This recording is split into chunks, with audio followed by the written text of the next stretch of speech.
We call the lynx the phantom of the forest here because it's very discreet and practically undetectable when it's not moving. It's a bit like an apparition. I'll often see one and then in an instant, a distraction, a glance to the right, whoop, it's gone. It's blended into the background.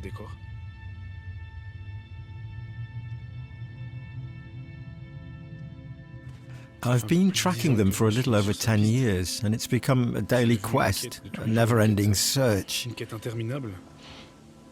No matter where I go, I seek their presence. I look for signs of them. They were reintroduced to the Jura about 50 years ago after having completely disappeared from our forests. The lynx population is now growing, and of course there isn't enough room for them all, so younglings are being forced to seek other territories further away. This phenomenon is called dispersal, and these journeys take them much further south to the Chartreuse mountains. Today I'm setting off on this journey too, and by experiencing it for myself I hope to understand what these young lynxes feel when they discover these new spaces, and maybe even encounter some in these new territories.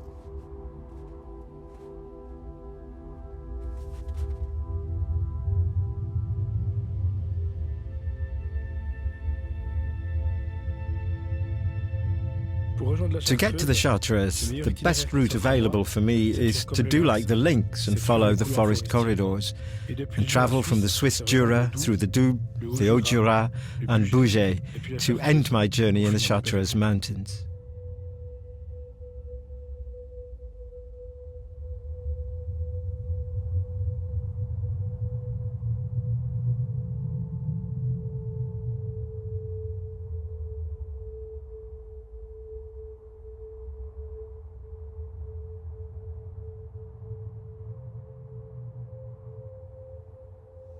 I'm about to pass the boundaries of the city where I grew up, almost the boundaries of the territory in which I've been tracking the lynx for all these years.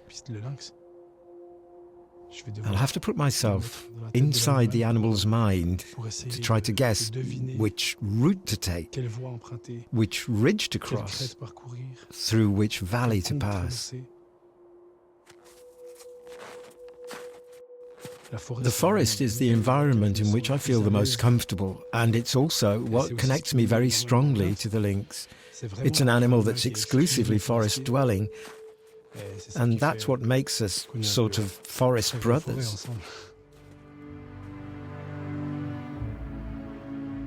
If you asked me to name one animal that represents the forest, I'd say the lynx, no contest.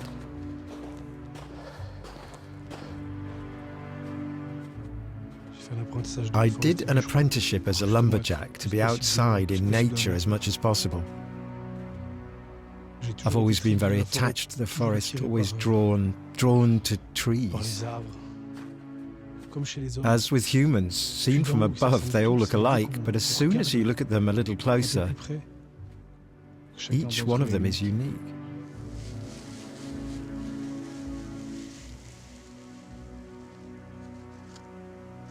It's a smell that's characteristic of the Jura. It adds a huge amount to the feeling I get when I'm in these forests.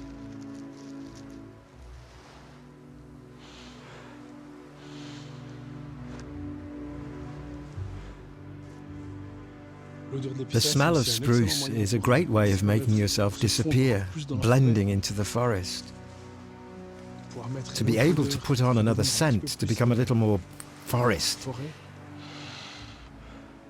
These little things in nature can contribute to the success of an encounter.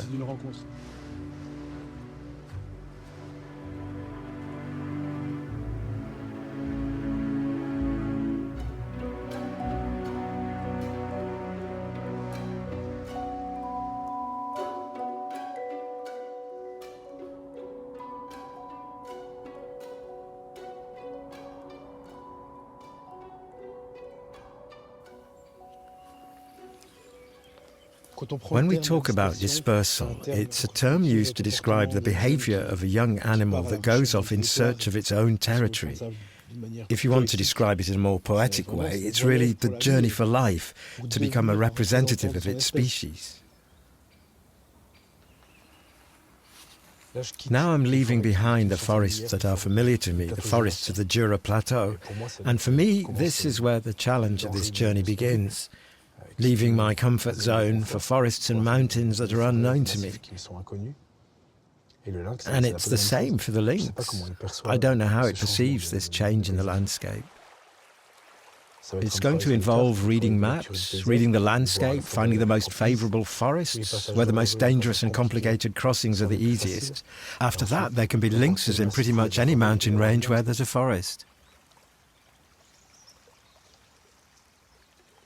This is an old boundary stone that marks the border between Switzerland and France. There under the moss you can still see the fleur-de-lis of the French side. When you cross a border, it's always funny to think that this is France and just there it's Switzerland. But for animals it doesn't mean a thing. They don't have these notions, but they have their own notions of territory. They'll use rocks, tree trunks that are out of the ordinary, which stand out visually from the others, to create these landmarks in their own way, by depositing their scent there with urine or by rubbing themselves on them and leaving distinct scents between individuals. Defining their own borders, who has what right, to what place, the right to food, the right to hiding places, to shelter, between males and females, and a lot of other things that we're unaware of too.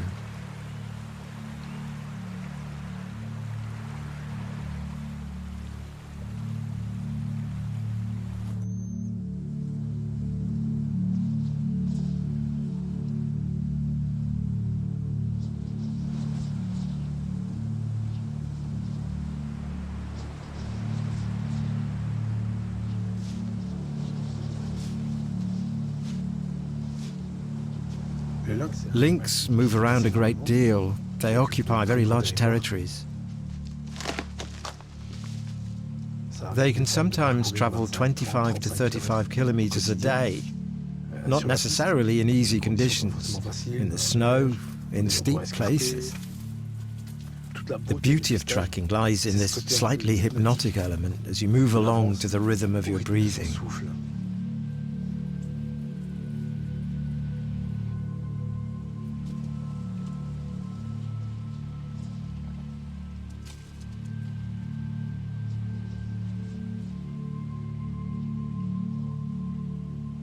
Here we have a really beautiful rock, which is between the drop and the wall. There's no way of getting through to the left. The only way through is this small gap here.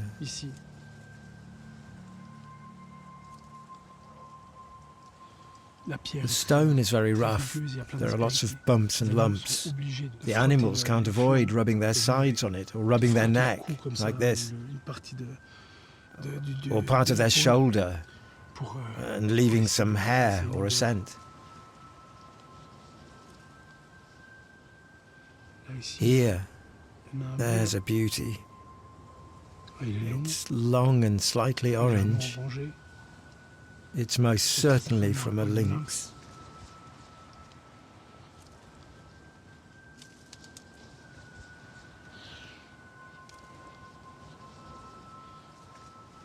It's wonderful to see this cold stone holding so many signs of life. There's moss, you can see animal tracks there, you can see a lot of secrets that living beings have left behind. It's a bit like a visitor's logbook in a forest cabin, where you leave a little trace if you're passing by, you leave a little note for others. That's the whole power of tracking. It's succeeding in finding the clues to a present, clues to whatever we're looking for having passed this way.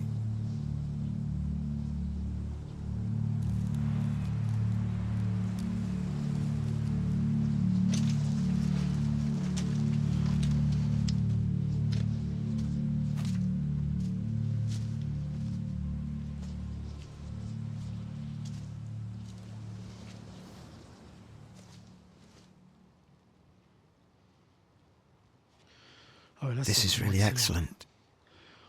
We've a fairly fresh lynx track here. It looks a lot like one in any case. You can see the print here. The 4 pads. 1, 2, 3, 4. and it's relatively fresh. It's no more than 48 or 72 hours old. Thanks to the rain, I can date this track a little. If it had rained, we probably wouldn't be able to make it out. It would be completely erased, in my opinion, even with just a little bit of rain. It's really excellent. It confirms that I've chosen the right path. So I'm going to carry on. It's really encouraging.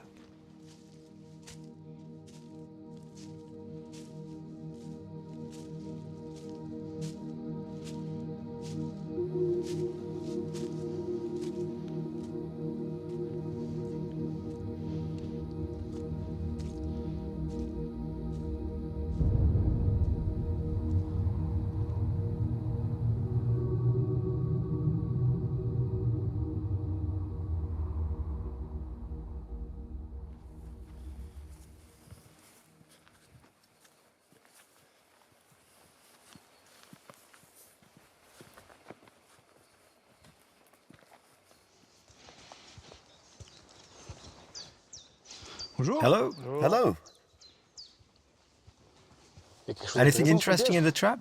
I just got here. I haven't looked yet. Okay, so you work for... At the National Forests Office. Okay. I specialise in lynxes. I've got a number of camera traps set up in my area, which I check from time to time to see if anything's passed by. That's what I'm here for too. May I look with you?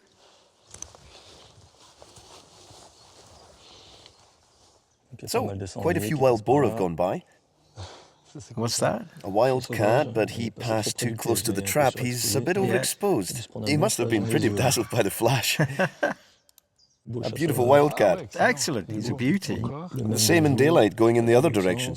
There's only a small cat. No lynx this time. He came by last month. Okay, they passed by though. Yes, I've some other traps to check if you're interested. Yeah, with pleasure. Will you lead the way? Yes.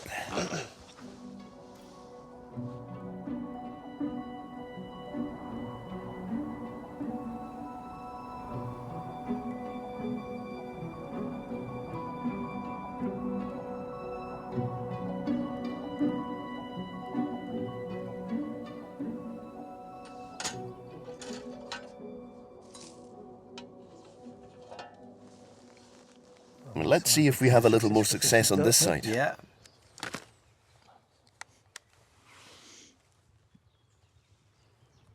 There's a lot of boars. It's a beauty.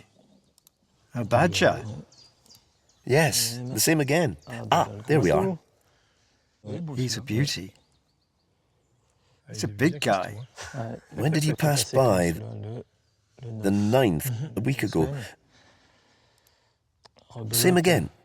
Same thing, the day before. Yeah, in almost the same position. It's crazy. So what do you do with your photos? The goal is to identify them. Right. Know which one is passing by, if it's a male or female. I use identification software based on the size and arrangement of the spots on the coat. I'll know if it's an individual that I've already photographed here or not. So we'll run an analysis to compare it with all the other photos that have been entered into the database. There, it's found him. And when we compare them with the naked eye, we can see that it's the same one. So this allows us to know which individual is present, and we might find him a few years later in another place. There are individuals who stay for quite a few years and others who are just passing through. But that's normal. The lynx is territorial. It won't let another individual hang around on its territory. So it will automatically have to go somewhere else to find its own territory. For example, there's a young lynx that was identified in the dew department, which we found a year later in the Chartreuse mountains. Okay. This really is an ideal way to follow individuals and try to prove that they move from one mountain range to another. Yes. So have you seen him for real? This one? No. There are very few of them, so the likelihood of encountering one is minimal. I think he's seen me in the forest more than I've seen him.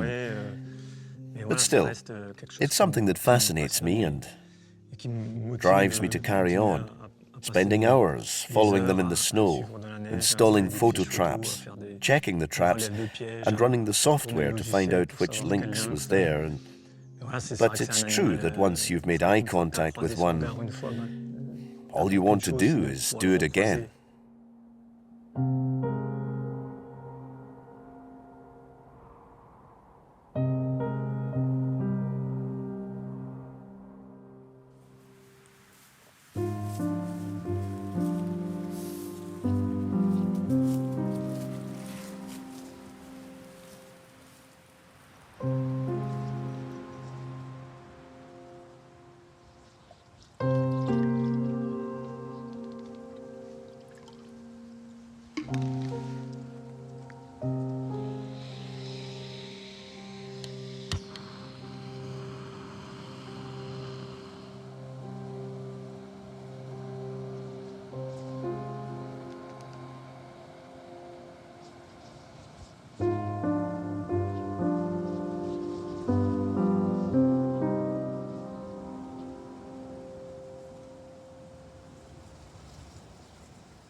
I couldn't live without these magical moments of twilight. It would be impossible.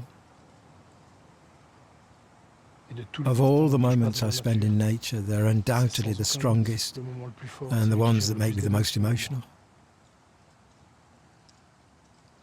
Now, what's more, I know that the animals that live during the day are resting, and the nocturnal animals are coming out of their shelters.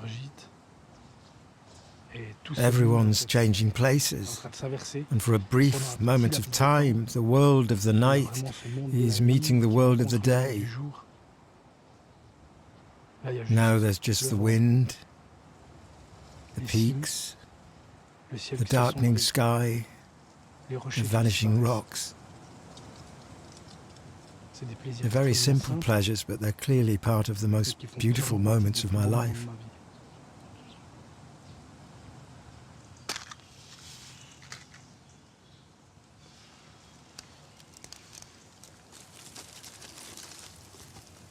The lynx is more than anything a solitary animal. He sleeps alone, he walks alone, he hunts alone, he faces the elements alone. What's so intense about imagining the life of a lynx is that everything he does he owes to himself. And when he suddenly finds a mate, when he goes to meet another individual, I think the emotion, the intensity of that moment must be very, very strong.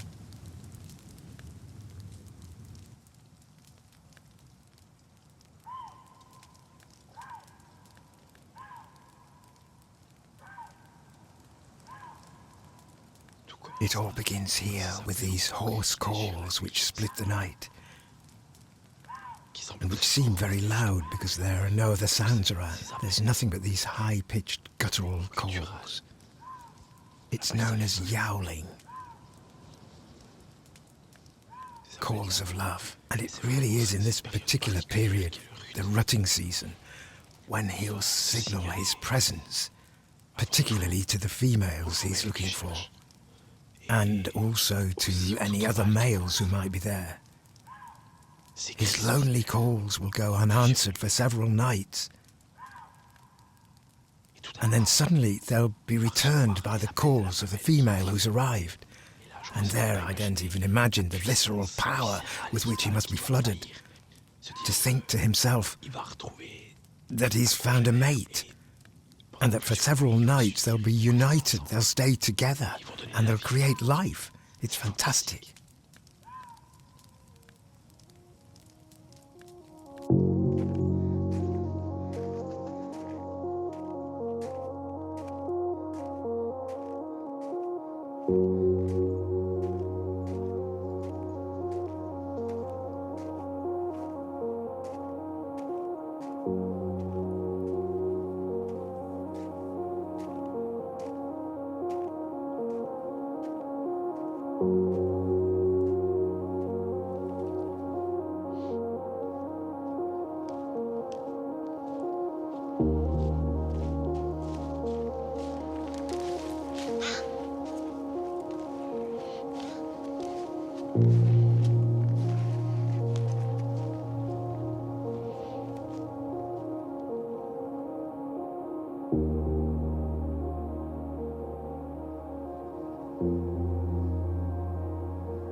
The big crows are the absolute sentinels of the peaks of the Jura. They know their territory like the back of their wings.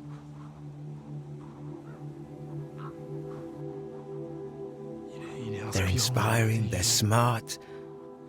And when you see this one having fun in the wind, in the storm, it feels like nothing can touch him. He's above everything.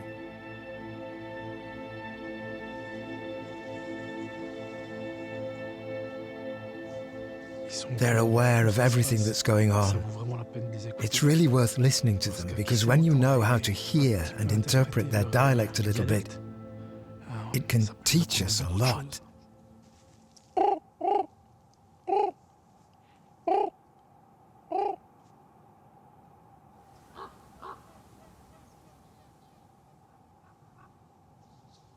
They signal everything. They signal a fox passing by, a lynx, and they're always on the lookout for the smallest thing that's out of the ordinary. I've often been able to locate animals with my binoculars by listening and correctly interpreting the alarm call of the crows. One of my dreams would be to have a crow to be my eyes in the sky and find what I'm looking for. Because he always knows where the lynx is. At least he never misses one that's passing by.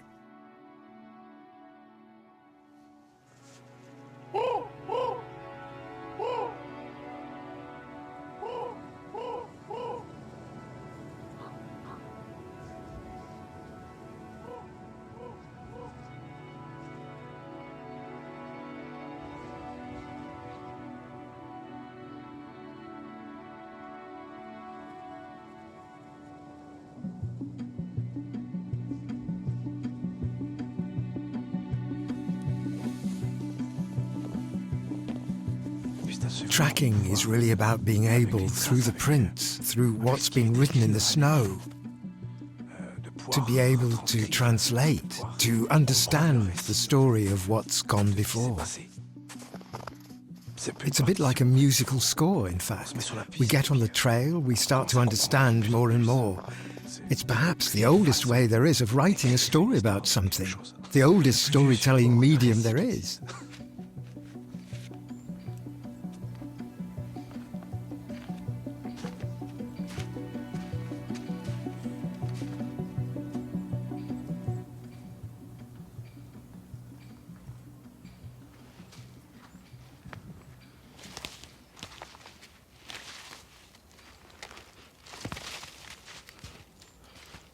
Oh yes, he went this way.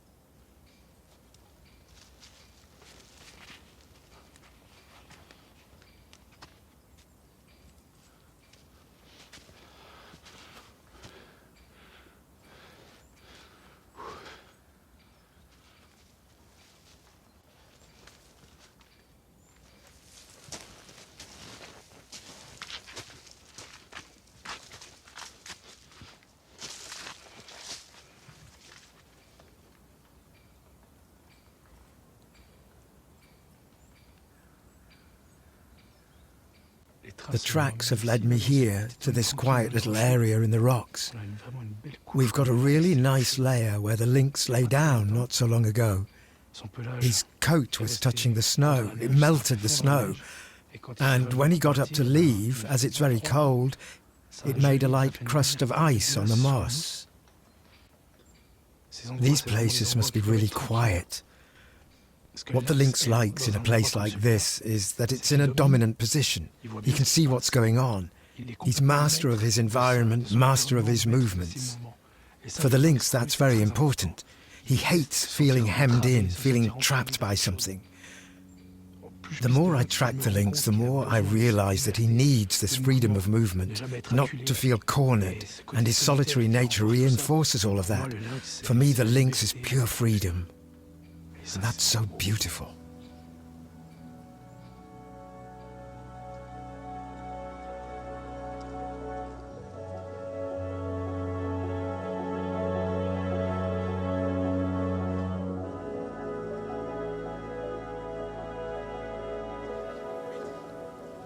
The more time I spend in nature, the more I give myself this freedom, the more, when I return to the normal world, I find it difficult to be hemmed in. When I see the lynx, not just the lynx, any wild animals, there's a feeling of freedom. And I think that's the most fabulous thing about wild animals, to see them roaming free like that.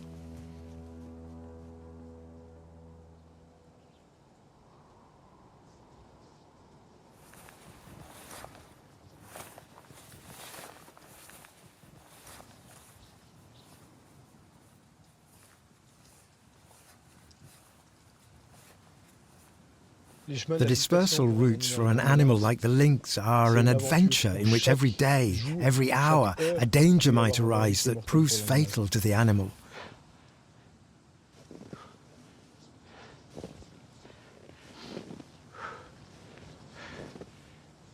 The power of the desire to live is so strong that enormous hardships can be overcome.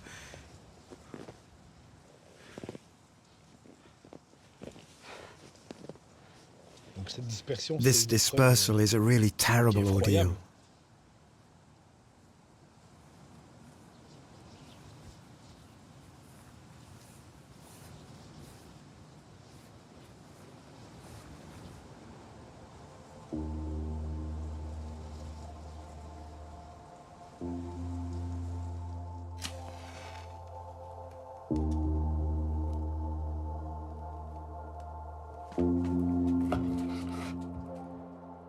These shelters are so important when you're traveling like this through the forest. They're here for the people who are lost or who are walking a long way. This feeling of security, sheltered from the weather, sheltered from the wind, sheltered from the rain and snow.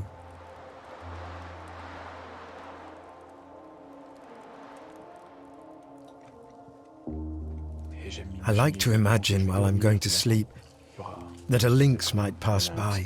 He'll smell the scent of my fire. He won't be worried because he knows he's camouflaged by darkness. The night conceals him. It makes him disappear.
When you arrive in Bouget, you realize that there are a lot of small farming areas, that the landscape is very broken up with houses, small villages, small hamlets.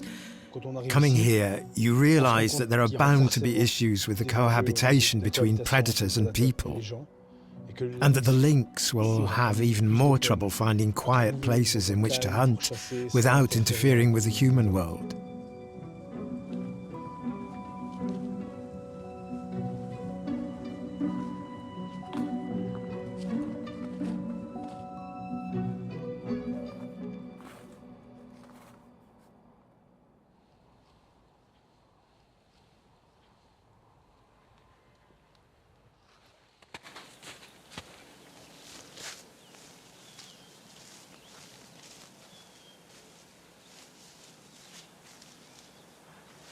Hello. Hello. How are you doing? That's Leica. She's friendly. Leica, aren't you lovely? So what are you doing here? We're putting up some protective netting so that he can let his sheep out so they'll be protected during the night by the netting and by the dog. We're in real lynx territory here. We have lynxes from the Doubs and from the Jura that pass through this area, because this is the dispersal gateway towards the Chartreuse, and our sheep breeders live right in the middle of these territories. Have you ever seen any lynxes?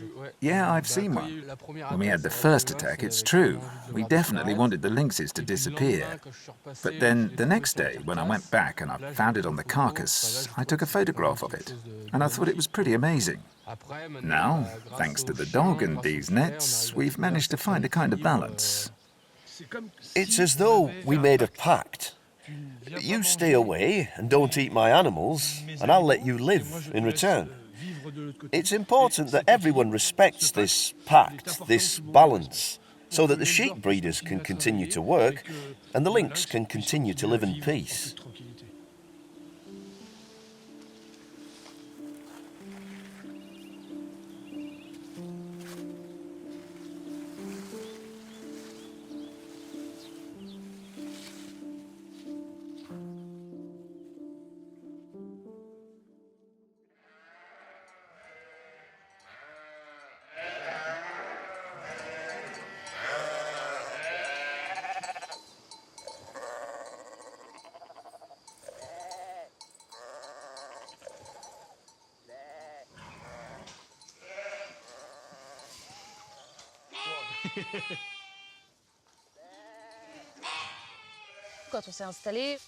When we moved here, we felt like it was our home, and that basically there was only room for us to live here. That's to say, we had to rear our sheep, and as a result, we couldn't tolerate the slightest predation, because it's our territory and it's our home. But in 2016, we had some attacks, and as a result, we changed everything. And in changing our methods, we changed our outlook, because suddenly we realized that nature wasn't just there to annoy us. I no longer consider the lynxes to be a threat. We were scared of them, very scared. But once you get to know who you're living with, it's much easier to cohabit and to live together. So it's a relationship that's going to be serene. We know it's going to be fine. I don't know why. I can feel it. I can feel it. It's just going to be okay.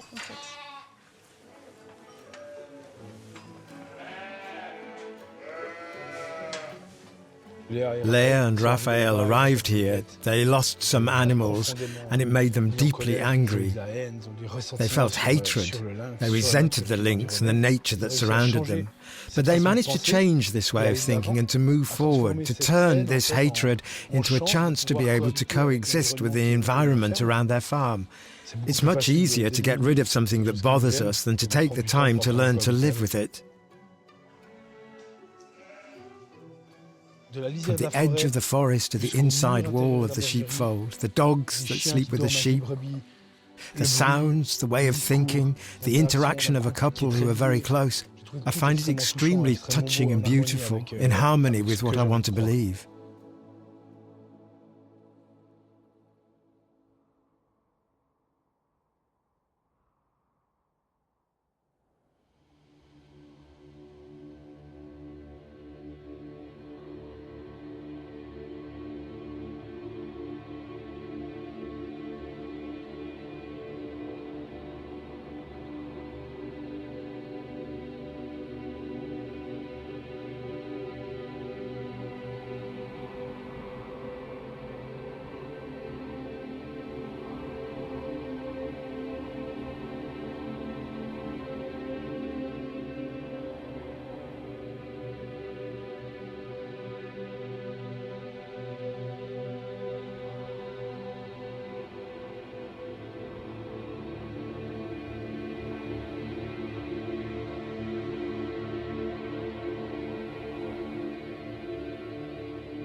This morning, I can finally get a good look at the landscape of the Chartreuse, with all these mountains and all these rather steep slopes rising up around me, and I can imagine that there are lynxes pretty much everywhere.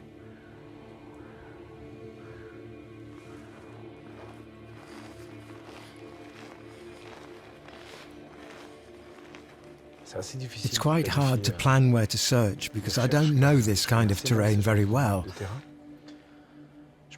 I don't know if up there on the plateaus, on the tops of these ridges, if these places are rich in game, if there are shelters, how much human activity there is up there, if it's easily accessible, if it's too hard for the lynx to access. I'm going to try to get to the end of this range and see where the end of the world is. The end of the world for the lynx.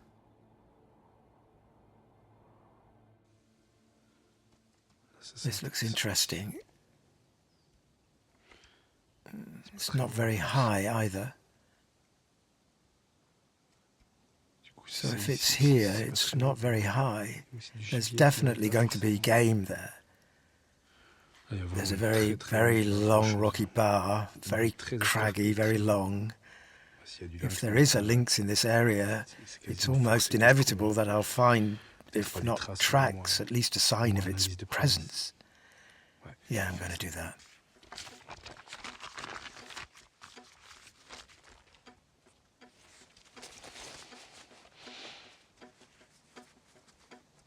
We're off.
Chamois are one of the lynx's favourite prey.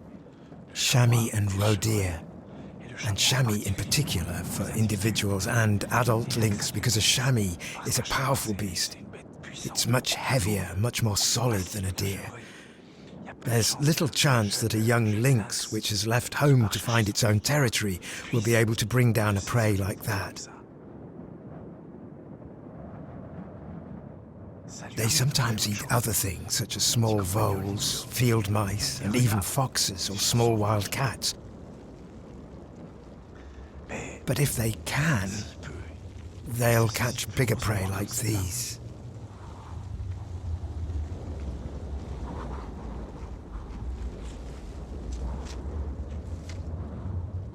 It's on evenings like these, when the wind's blowing hard, where conditions are difficult for the chamois. He can hardly smell anything, he can't hear sounds, and his nose is in the snow, practically covering his eyes sometimes. This really is the ideal situation for the lynx to capture a prey. My absolute dream, and the dream of any naturalist, I think, is to, all of a sudden, by chance, witness one of these predations.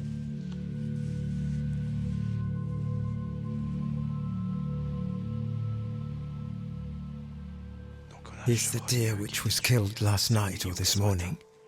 You can see the marks of the canine that punctured the deer's neck really clearly.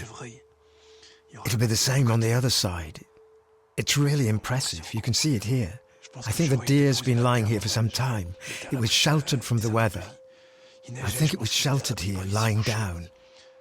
He must have caught it here. He must have climbed on the stump and then got it here, down below.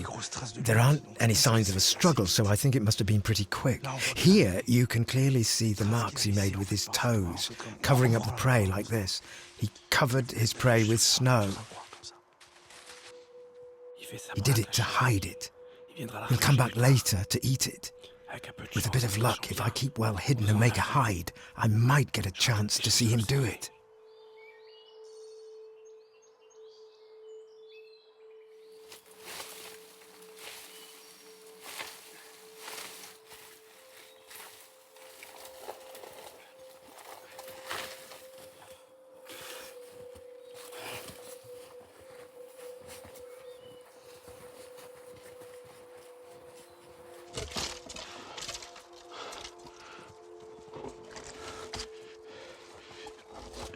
I need to make sure it's firm because this isn't the night to have everything come crashing down on me.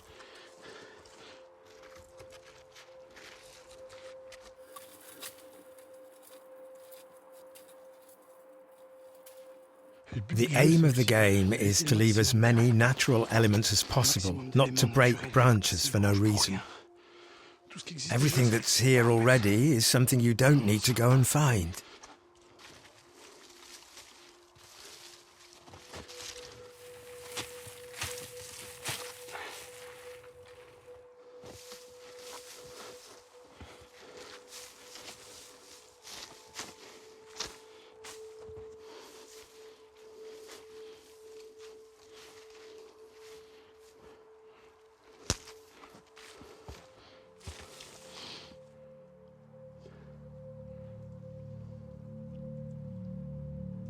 When I was a kid, I built cabins every week, a new one every time.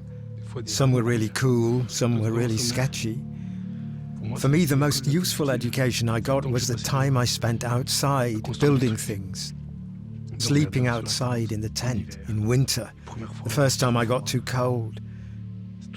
It's all those moments that were extremely constructive and enriching for the life I lead now. Now, instead of doing it for fun, I do it to observe animals, to observe lynxes.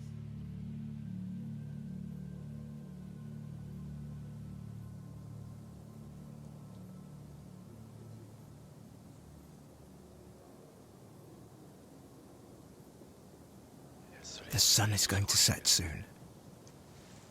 In about 15 minutes, it will be behind the mountain. The snow will turn bluer and bluer, dusk will set in, and that's when there's the best chance of the lynx coming out to eat.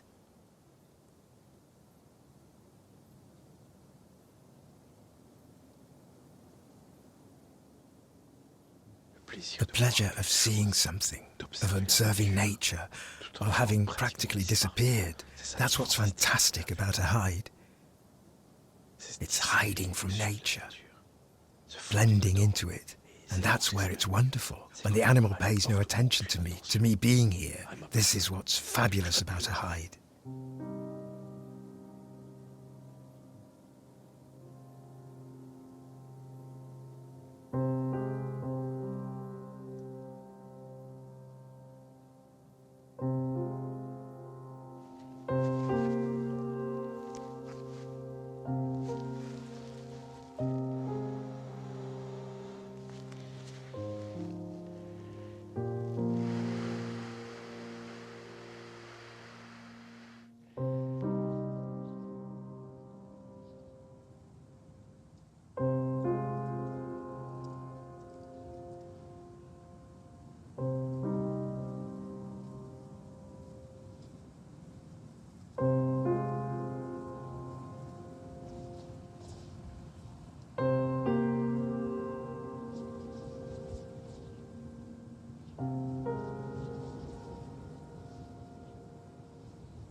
It's really dark now. He may or may not come. In the past, when a hide didn't work, it was really hard to swallow. Now I can put it in perspective. That's just how it is. You just have to accept it. You can't get upset about it. It's nature, that's how it is.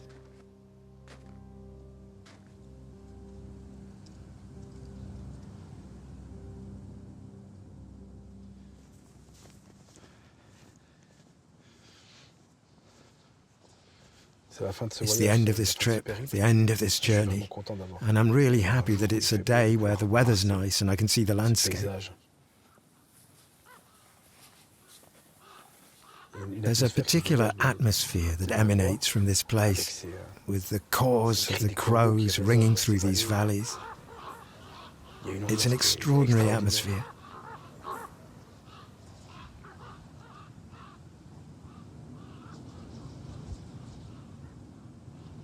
I know that there are lynxes here, and I also know that the young lynxes arrive at the end of this territory, at the end of this range. And here, to be honest, it makes me feel sad when I put myself in the mind of the animal, because it gets here and boom, it comes up against a terrifying obstacle, and it has to go back. Honestly, it's really, really scary. Especially after having been in the forest for several days. You get here, and the most overwhelming thing is not even what you see, it's what you hear. All the force of the noise, of the towns and villages below. It's a pretty clear boundary for nature, for animals, for the lynx. And beyond it, we can see the Chartreuse, which stops dead, like the dunes in the sea. Poof, stops dead. The trees, everything stops dead at the edge of the city.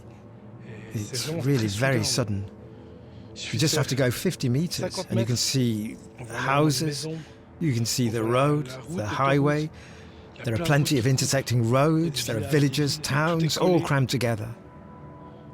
So many obstacles to being able to continue the journey, which is impossible here for the lynx, to reach the other ranges, the other forests, which are just an eagle's flight away. There should be a connection so that it's possible to carry on and roam these other equally magnificent mountains. It's the natural order of things to be able to carry on and to conquer other landscapes. It doesn't take much. It would only take a small corridor to join these two ranges. And that's really what's missing. The challenge in our modern world is to stop wanting to separate nature from humanity, from society, and to learn how to bring together these two entities, these two aspects, in a more responsible way. I don't think we'll save nature as we know it today, but then again, we'll never get the upper hand over it. Nature will always win. As long as the world, as long as our world, our planet exists, nature will prevail, because even we are nature. It's the importance that we've given ourselves that's put us on a false pedestal, nothing more than that.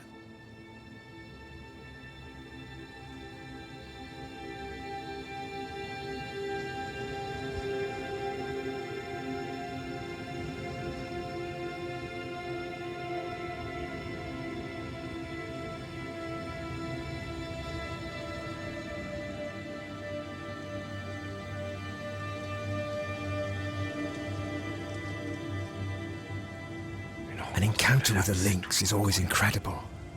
It's always out of the ordinary. It's always an unforgettable moment. He's not a member of my family. I absolutely don't consider him in that way. But on the other hand, I consider him a part of myself, a very important part.